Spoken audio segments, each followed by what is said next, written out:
Em setembro de 2008,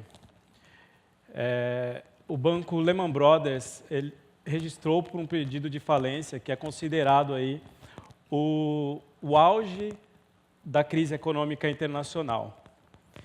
Exatamente 150 dias depois, em um fórum de computação na internet, um anônimo publicou um texto em que ele criticava, fazia críticas ao sistema financeiro, em que ele dizia que o problema com as moedas tradicionais é que elas dependem de muita confiança para funcionar.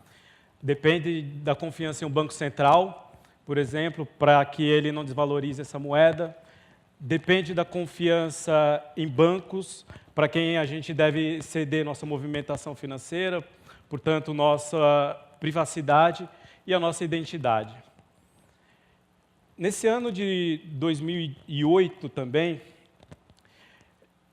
aconteceu uma coisa interessante, que foi a criação de um novo tipo de dinheiro. Nesse mesmo post, essa pessoa anônima publicou um conjunto de programas em que ele dizia estar criando um novo tipo de dinheiro. Um dinheiro em que não era necessário ter confiança em bancos centrais, ter confiança em bancos ou em quem quer que seja. Cada pessoa seria dona do seu próprio dinheiro.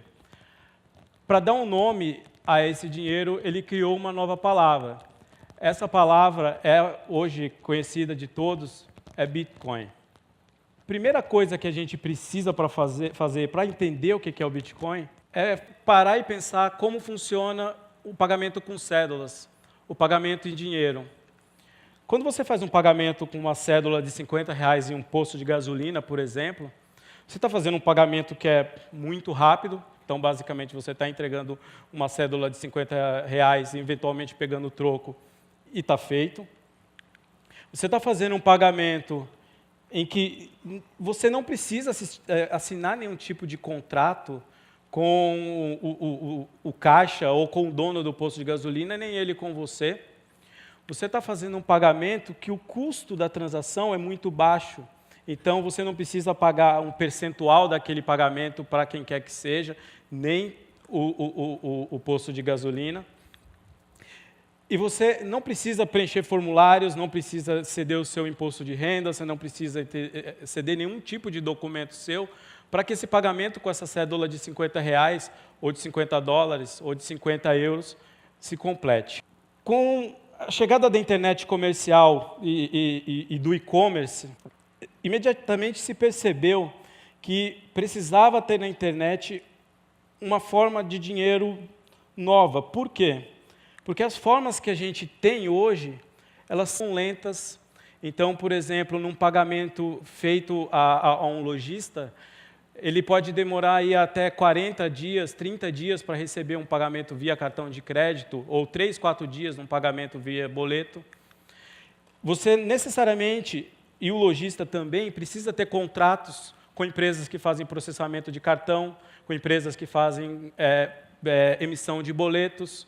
O custo da transação, por você precisar de empresas intermediárias, acaba ficando muito alto. Então, um pagamento, por exemplo, dos Estados Unidos para o Brasil, dependendo do tipo de transação, pode custar 10% do valor da transação. E um pagamento entre países, por exemplo, entre famílias, pode custar 30% do valor da transação. Então, o custo é altíssimo.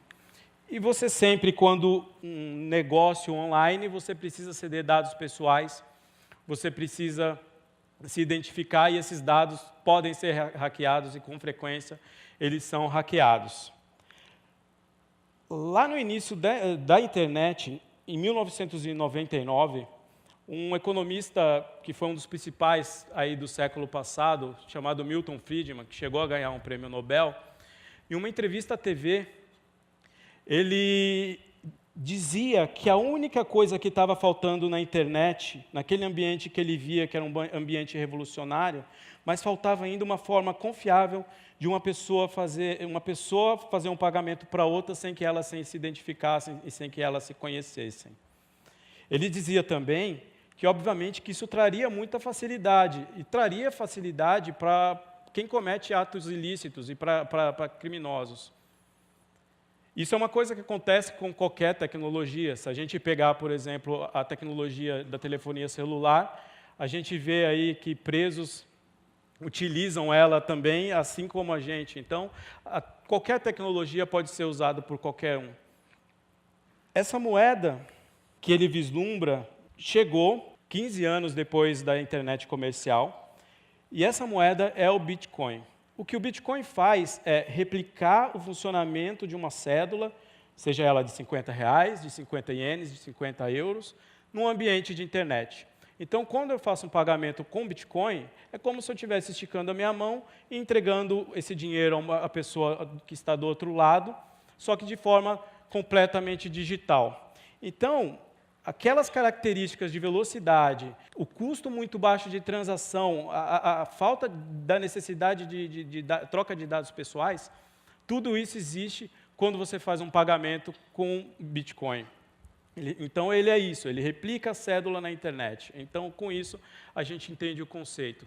E por ser completamente digital, você pode enviar seus Bitcoins para qualquer lugar.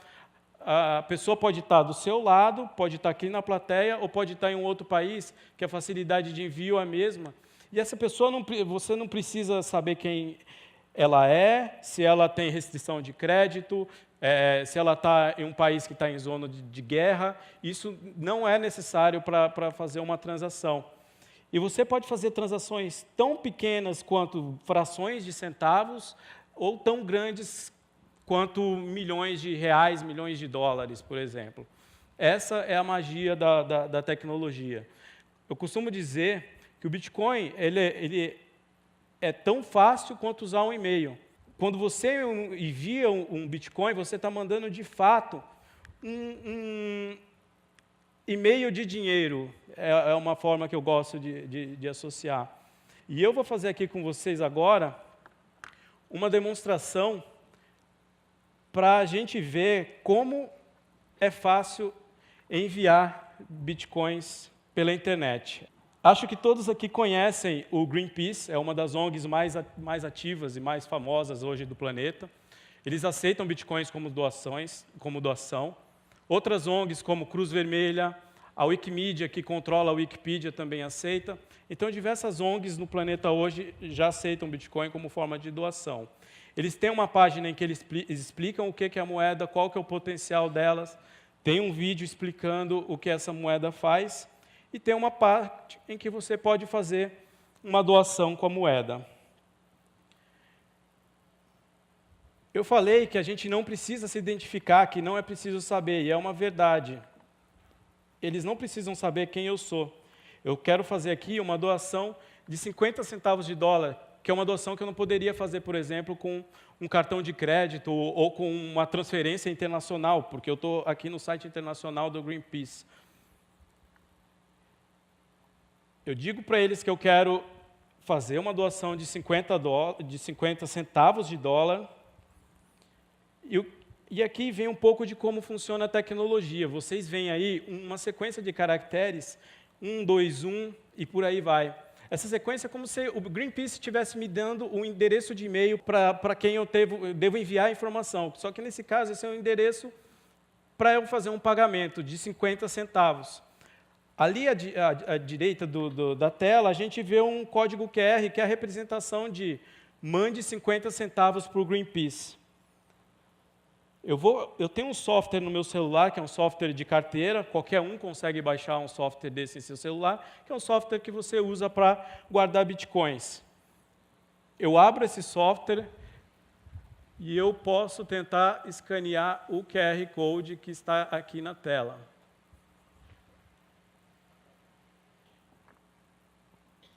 O que eu acabei de fazer? Eu acabei de enviar 50 centavos de dólar para uma instituição internacional que eu não sei onde está, simplesmente apontando meu celular para a tela. Isso poderia ser um filme, poderia ser um programa de TV, poderia ser qualquer coisa que possa me oferecer uma informação visual ou de texto, e o pagamento está feito. Então, como eu disse, fazer o envio de um Bitcoin é tão fácil quanto fazer o envio de um e-mail.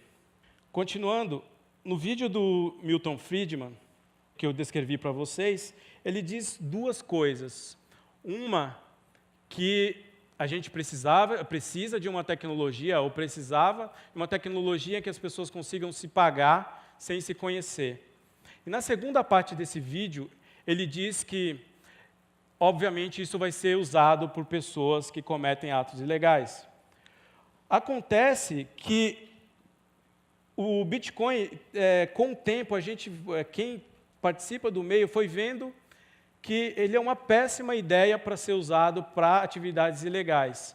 Tanto que o Banco Central da Inglaterra, em dezembro do ano passado, publicou um relatório em que eles classificam 12 formas em que o dinheiro pode ser usado para lavagem de dinheiro. Eles incluíram aí cassinos, dinheiro em espécie, bancos, inclusive moedas digitais, inclusive o Bitcoin. Esse circulado abaixo é o Bitcoin. Ele, na classificação do Banco Central da Inglaterra, é a forma mais difícil e menos provável de ser usada para lavagem de dinheiro.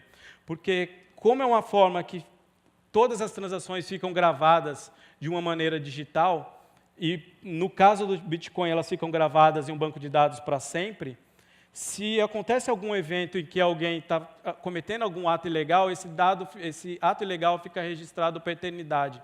Então, é tudo que um investigador, por exemplo, precisa. Então, a gente tem aqui uma moeda necessária, desde o começo da internet, que muita gente já via apontando a necessidade, que replica na internet o funcionamento das cédulas. A gente vê que essa moeda tem um potencial para uso criminoso que não é dos melhores.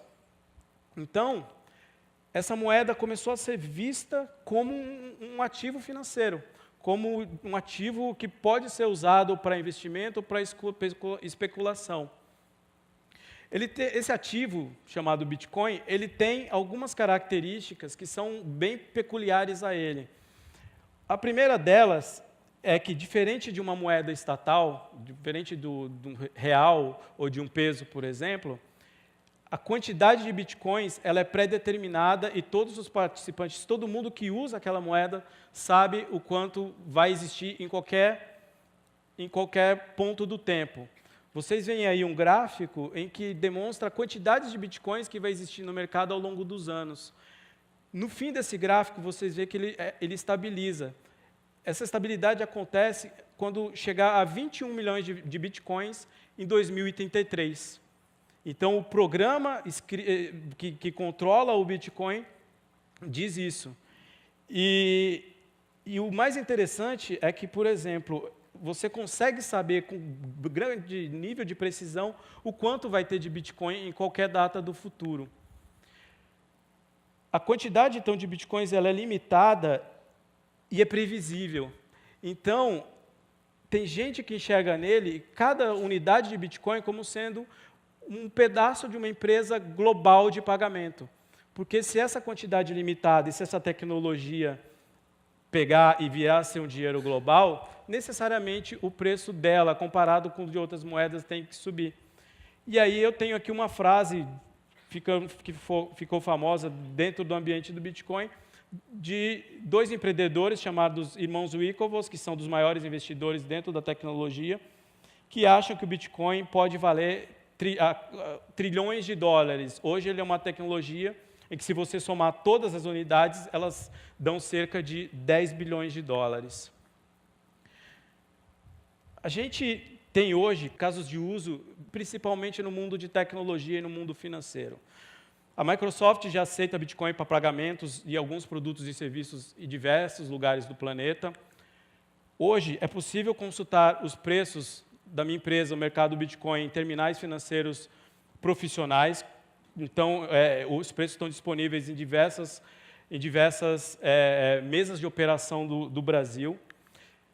E um outro caso muito interessante é o do Marc Andreessen. O Marc Andreessen ele é um dos principais investidores de tecnologia e de internet. Ele é um dos financiadores do Facebook, do Twitter, por exemplo, desde o começo dessas empresas. E há cerca de um ano, ele disse que o Bitcoin é como a internet em 94. E o que eu acho que dá para dizer disso? é uma frase que tem dois lados.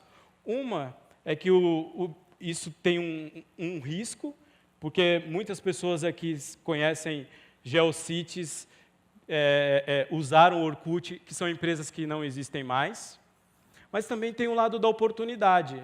Quem conseguiu enxergar as oportunidades da internet hoje, tá muito bem.